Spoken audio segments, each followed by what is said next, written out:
What's up, everyone? Welcome to Program Your Remote.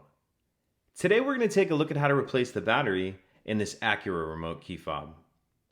This key fob is going to use replacement battery CR2025, and I'll put a link in the description box of this video to where you can purchase these batteries if you're in need. The other thing we're going to need is a small flathead screwdriver.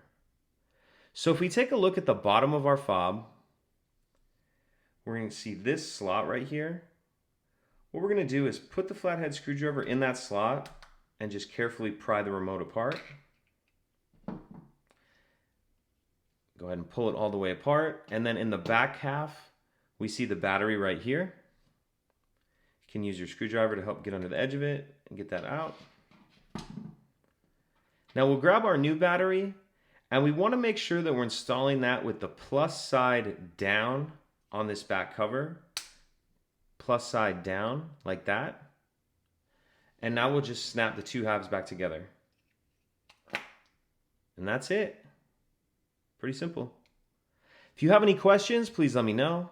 If you could take a second to like and subscribe, it helps us out, and I'd appreciate it. Thank you.